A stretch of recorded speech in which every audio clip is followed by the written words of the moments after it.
दिन भर जंगल में बकरियां चराने के बाद थका मांदा बिरजू जब घर लौटा तो उसकी आंखों में थकावट साफ झलक रही थी।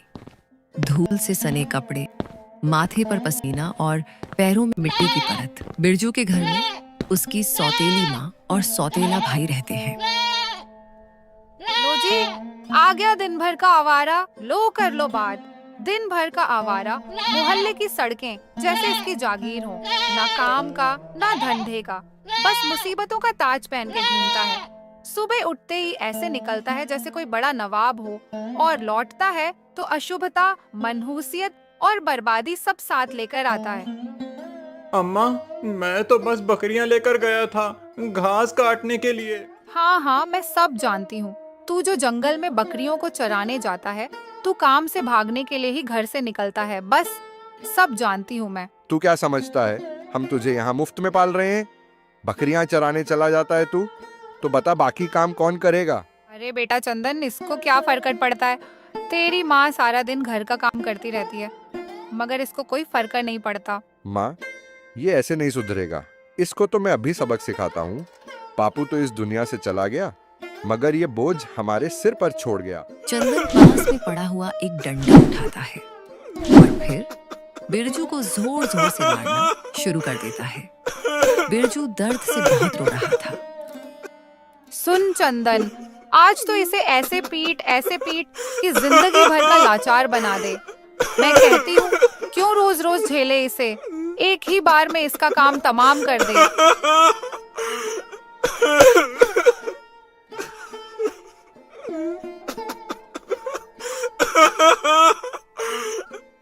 बिरजू चुपचाप आंगन के कोने में जाकर बैठ जाता है, जैसे उसने मन ही मन कोई कसम खा ली हो। बिरजू की एक सौतेली माँ और सौतेला भाई है जो दिन रात उस पर जुल्म ढाते हैं। घर के सारे काम बिरजू से करवाते हैं और खाने के लिए भी उसे कुछ नहीं देते।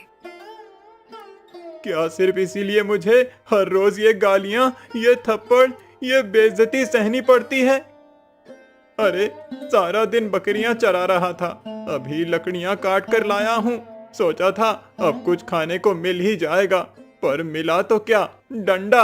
अब मैं इन पर बोझ नहीं बनूंगा, मैं यहाँ से चला जाता हूँ। इतना कहकर बिरजू वहां से चला जाता है। बहुत दूर तक चलने के बाद उसे बहुत भूख और प्यास लगती है। बिरजू बहुत सादा और शरीफ इंसान था जो आज पहली बार घर से इतना दूर आया था। तभी बिरजू ने देखा कि वहां करीब ही एक घर में शादी हो रही है और दो गली के मस्तंड आपस में बात कर रहे हैं। अरे सुन रहे बूजो, बहुत भूख लगी है यार, चल इस नदी में नहा लेते हैं और फिर साफ सुथरे होकर शादी में चल पड़ते हैं। जब हम भी चमकेंगे तो किसी को क्या पता चलेगा हम कौन हैं। हाँ हाँ, तू सही कह रहा है, तो चल। और वहाँ क्या क्या पकवान बने होंगे। अरे बाप रे, ये क्या मस्त आइडिया है। भूख तो मुझे भी लगी है, मैं इन लोगों के साथ शादी में चला जाता हूँ। चल कलुआ, लगा दे एक छलांग नदी में तू भी। इतना कहकर बिरजू नदी में छलांग लगा देता है। वह नहा धोकर साफ सुथरा होकर बाहर निकलता है। यूं बिरजू भी शादी में खाना खाने के लिए चला जाता है। जैसे ही वह शादी में पहुंचता है, उसकी नजर एक आदमी पर पड़ती है जो बेहोश पड़ा हुआ था। उसके पास एक दूसरा आदमी खड़ा था। तुम कौन हो? मैं बारातियों में से हूँ। अरे, मैं तो सभी बारातियों को जानता हूँ, क्योंकि मैं इन्हें लेकर आया हूँ। मैं तो तुम्हें जानता ही नहीं। मालिक, मुझे माफ कर देना, मैं बहुत भूखा था तो खाने के लालच में शादी में चला आया, और तभी मैंने उस बेहोश पड़े लड़के को देख लिया। बेटा, अब मेरी इज्जत तुम्हारे हाथ में है, तुम ही मेरी इज्जत बचा सकते हो। ये आप क्या कह रहे हैं? भला मैं आपकी इज्जत कैसे बचा सकता हूँ? जिस लड़के को तुम बेहोश देखकर आए हो, वो मेरा ही बेटा है, और आज जो बारात यहाँ आई है वो उसी का दूल्हा है। हम उसकी शादी करने यहाँ आए थे, लेकिन उसे मिर्गी का रोग है। बेटा, उसे 4-4, 5-5 घंटे होश नहीं आता। अगर लड़की वालों को दूल्हे की सच्चाई पता चल गई तो वो अपनी लड़की की शादी नहीं करेंगे और बारात को खाली हाथ लौटना पड़ेगा। लेकिन मैं क्या कर सकता हूँ? थोड़ी देर के लिए दूल्हा बन जाओ और लड़की के साथ फेरे ले लो। उसके बाद मैं सब कुछ संभाल लूंगा। नहीं नहीं, ये तो बहुत गलत बात है। मैं तुम्हें इस काम के बदले 50 सोने की मुद्राएं दूंगा। जब बिरजू ने 50 मोहरों की बात सुनी तो उसके दिल में लालच आ गया। ठीक है, मैं तैयार हूँ। बताइए मुझे क्या करना होगा?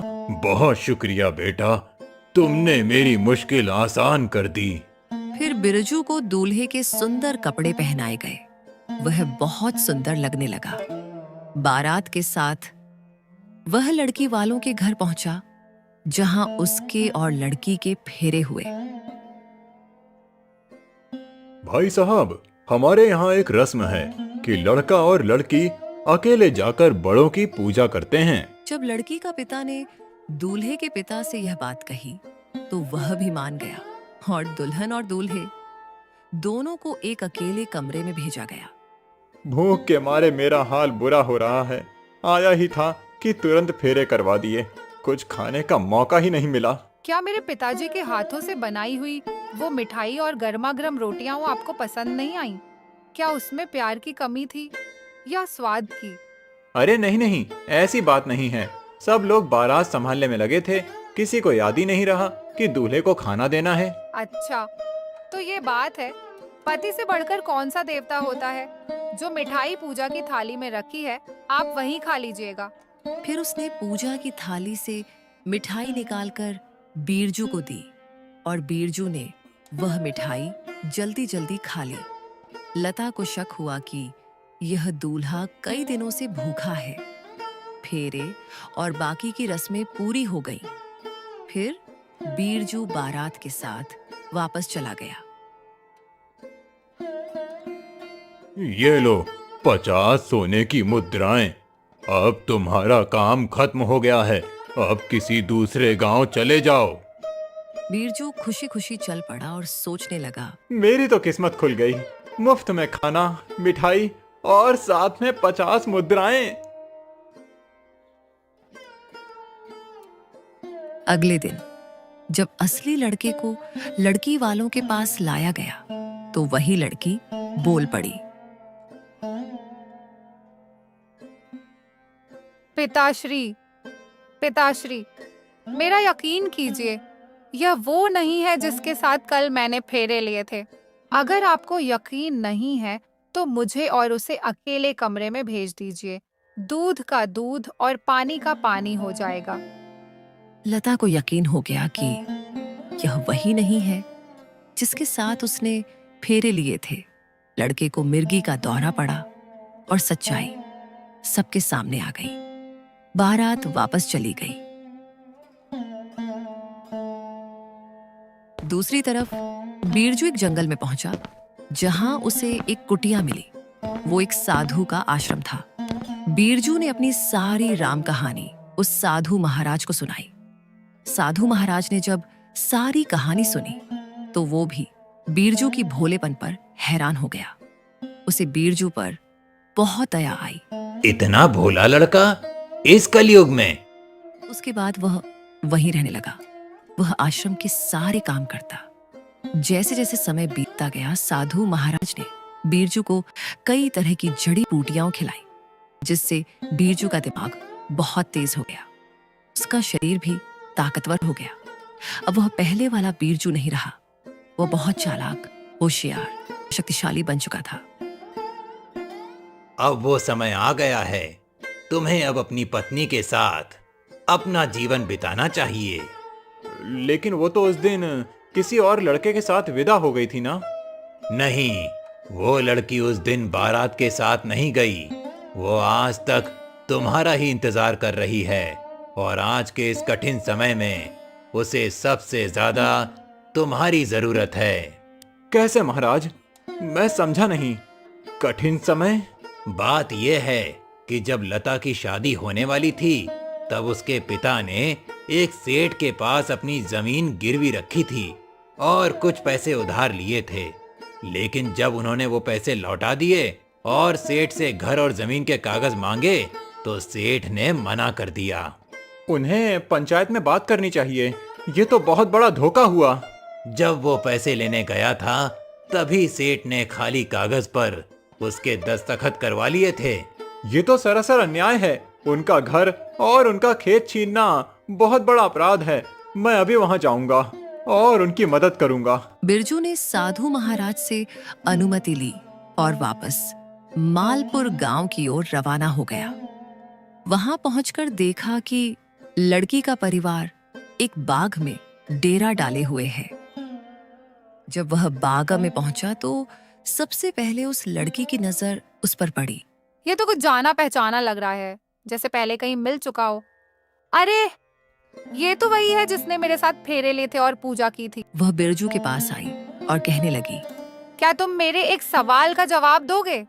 अगर किसी दूल्हे को देवताओं की पूजा करते वक्त भूख लग जाए तो लड़की को क्या करना चाहिए? पूजा की थाली में रखा भोजन अपने पति को खिला दे। तुम वही हो ना? हाँ लता, मैं वही हूँ जिससे तुम्हारे फेरे हुए थे। अब मैं अपना फर्ज निभाने आया हूँ। पापा, यही वो लड़का है जिसके साथ मेरे फेरे हुए थे। बिरजू ने सारी कहानी सुनाई और उस परिवार ने भी अपनी दर्द भरी दास्तान सुनाई कि कैसे सेठ ने धोखा दिया।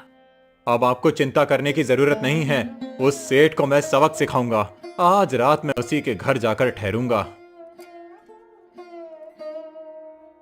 जब रात हुई तो बिरजू ने जाकर सेठ के घर का दरवाजा खटखटाया। मैं एक यात्री हूँ, क्या मैं एक रात के लिए आपके यहाँ ठहर सकता हूँ? इसे यहाँ रख लेता हूँ और अच्छा किराया वसूल करूँगा। ठीक है, आ जाओ, लेकिन तुम्हें 10 सोने की मुद्राएं किराए में देनी होंगी। आपका बहुत बहुत धन्यवाद। मैं सुबह होते ही आपको 10 सोने की मुद्राएं देकर यहाँ से चला जाऊंगा। जी, अब किसे उठा लाए? ऐसे थोड़ी ना किसी को भी घर में ले आते हैं। कुछ नहीं भाग्यवान, बस एक राहगीर है। एक रात की बात है। हम कौन सा उसे जानते पहचानते हैं? अगर कोई ठग या चोर हुआ तो हमारे सोते वक्त सब कुछ उठाकर भाग जाएगा, तो फिर हमारा क्या होगा? तुम सही कह रही हो, पर अब क्या करें? ऐसा करो, तुम आज उस कमरे में सो जाओ। मैं उसके कमरे में जाकर सोता हूँ। मैं उसकी निगरानी कर लूंगा। हाँ, ये बात मुझे ठीक लगी, पर हमें साथ ही साथ ये तरकीब भी सोचनी चाहिए जिससे हम सारी रात जागते रहें और उसे रात में चोरी करने का कोई मौका ही न मिले। यह बात बोलकर सेठ उस लड़के के कमरे में चला गया जहां वह बैठा था। सेठ ने वहां पर अपने सोने का बंदोबस्त कर लिया। इतने में सेठानी भी सेठ के पीछे पीछे उसी कमरे में आ गई। अब वे तीनों एक ही कमरे में थे। क्या तुम हमें कोई कहानी सुना सकते हो? अगर तुम हमें कहानी सुनाओगे तो रात जल्दी कट जाएगी। हाँ, अभी तो मैं बहुत थक गया हूँ, लेकिन हाँ, मैं बहुत अच्छी कहानियां सुनाता हूँ। पर फिलहाल आप लोग सो जाइए। यह बात सुनकर सेठ और सेठानी दोनों को बिरजू पर और भी शक होने लगा। यह बार बार सोने की ही बातें किए जा रहा है, कहानी सुनाने से इनकार किए जा रहा है। मुझे तो कहानी सुनने की आदत है। जल्दी से मुझे कोई अच्छी सी कहानी सुनाओ। ठीक है, सुनिए। एक राजा था, बहुत घमंडी। उसकी रानी भी बिल्कुल वैसी ही। मुझे एक बात याद आ गई। असल में मैं एक राजा के यहाँ नौकरी करता था, लेकिन छोड़ दी। जाते समय राजा ने मुझे 5 सोने की मुद्राएं दी थी। डर था कि कोई चुरा ना ले, इसीलिए मैंने उन्हें गांव के बाहर नदी के किनारे एक सूखे पेड़ के नीचे दबा दिया। कहाँ दफन की? वहीं सूखे पेड़ के नीचे। अब सोच रहा हूँ, अगर आप जैसे ईमानदार लोगों का घर मिल गया होता तो वो मुद्राएं यहीं ज्यादा सुरक्षित होती। संशोधित और स्पष्ट रूप। यह सुनकर सेठ और सेठानी दोनों लालच में आ गए और उन्होंने सोचा कि जब यह सो जाएगा तो हम दोनों उस पेड़ के पास जाकर सोने के गहने ले आएंगे। जब सेठ और सेठानी दोनों जंगल में उस पेड़ के पास पहुंचे तो देखकर हैरान रह गए। वहां तो कुछ भी नहीं था। हाय हाय, हम तो लुट गए। वो चोर तो अब तक हमारे खजाने पर हाथ साफ कर चुका होगा। हे भगवान, हम तो लुट गए। लालच ने सब छीन लिया, सब छीन लिया। उधर बरजू तो जाग रहा था। वह बस सोने का नाटक कर रहा था। बरजू उठकर सीधा सेठ की तिजोरी वाले कमरे में जा पहुंचा।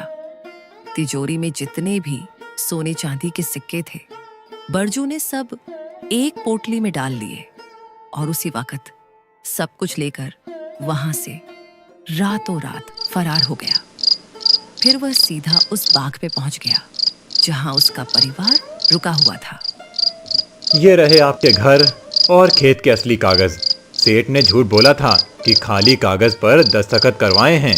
उसने असली जमीन के कागजों पर ही दस्तखत करवाए थे।